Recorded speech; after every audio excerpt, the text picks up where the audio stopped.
Okay, I guess that ends my time. Senator Inhofe.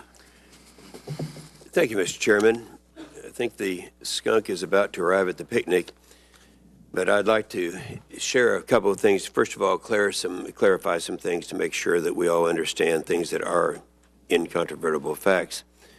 The National Military Command Center, let me get my timer going here, at the Pentagon, after receiving the initial reports of the incident from the State Department, notified the Office of the Secretary of Defense and Joint Staff. This information quickly passed on to the two of you. Is that correct? Correct. General Ham, I have a great deal of respect for General Ham and his two predecessors after we developed AFRICOM, and I was somewhat significant in that effort. And of course, AFRICOM, with the exception of Egypt, has the continent and has the control of that. They would have operational control of the DoD assets in the event that action in and around Libya would be necessary. Now, AFRICOM consistently faces resourcing shortfalls. I know that sometimes you don't hear this loud and clear, but we do. Over a period of time, we know you can't continue to expand into new areas as we did in AFRICOM. Let's keep in mind, we didn't have any activity there, and you know this prior to the time that we made the conscious decision after 9/11, the original 9/11, that we have a serious problem in Africa, and we're going to have to deal with that problem. And we came up with the idea of forming 5 African brigades, and a lot of these things are going on right now.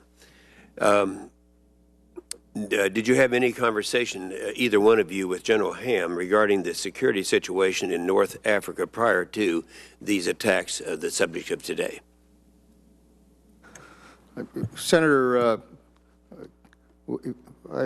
I'm in almost continual touch with General Ham, who provides me regular reports from AFRICOM as to the issues he's dealing with, and there is no question that that area of that combatant command has increased in terms of the threats that we're dealing with, and it's increased in terms of the issues related to going after elements of al-Qaeda. Did he ever request additional assets there, Mr. Secretary? Senator, my view was with whatever General Ham asked, we did more than try to respond. Yeah, I know you did, and we did too, and I've talked to him about this, and we know that the assets just weren't available when you look at the other places. I mean, it's not as if only one place is on fire. They're all on fire right now, and this is the problem that we've got.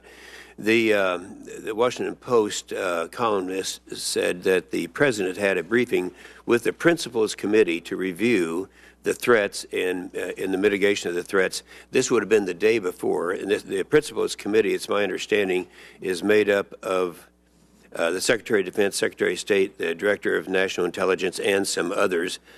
Were the two of you at this hearing or this meeting? It would have been the day before, September 10th.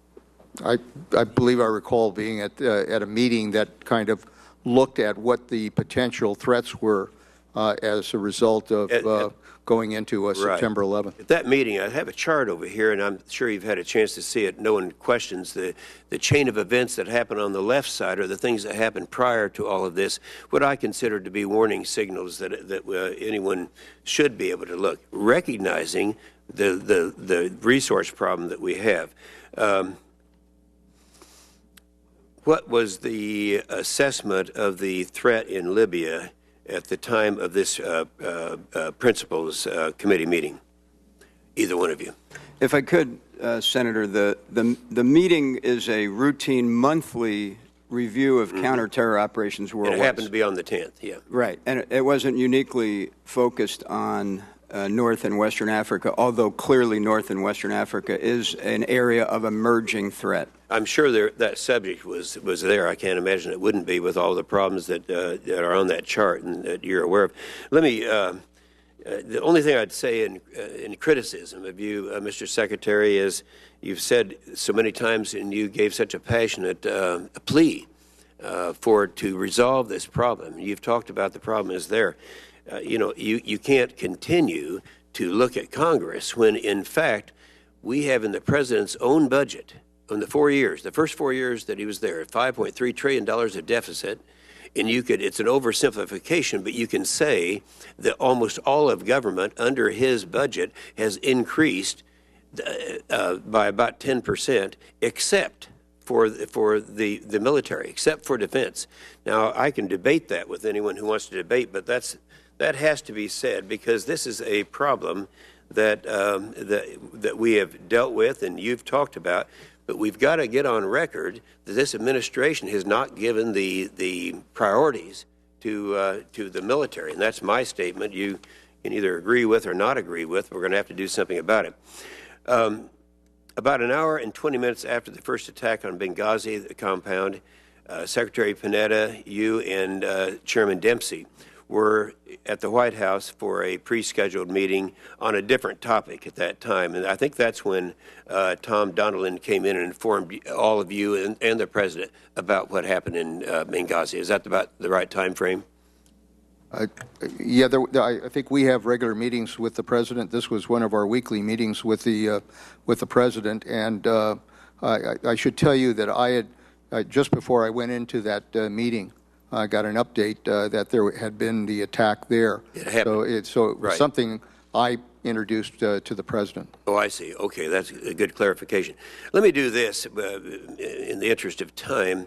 I want to make two definitions here. One would be the definition I call it the compound, some call it the temporary mission facility, TMF. It doesn't really matter what you call it. That was what would be comparable to an embassy, but it was a compound. The other attack, one attack was on the compound, the other was on the annex. That was about an hour later, and that was about a mile away.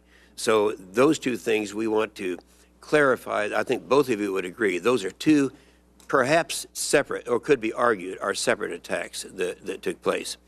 The other definition that I'd want in terms is either these two attacks or one or the other would be classified as a spontaneous eruption of violence or a planned terrorist attack.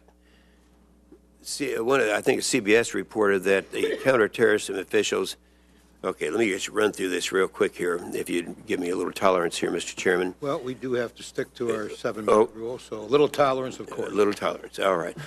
Chairman Dempsey, at the time of the meeting, the White House took place about 11 o'clock.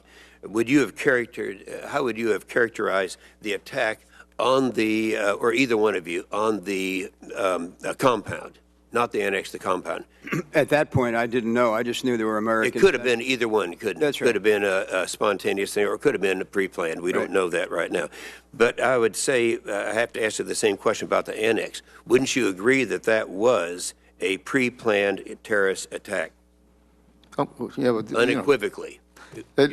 At the time, we obviously when this was going on, we weren't sure what was taking place there. But when I later found out that you had RPGs and mortars, and there was an attack on that second facility, there was no question in my mind that it was a terrorist attack. My position on that would be that they knew that at the time, because I've talked to several different people who stated that they knew it, and unequivocally that would have been a terrorist attack.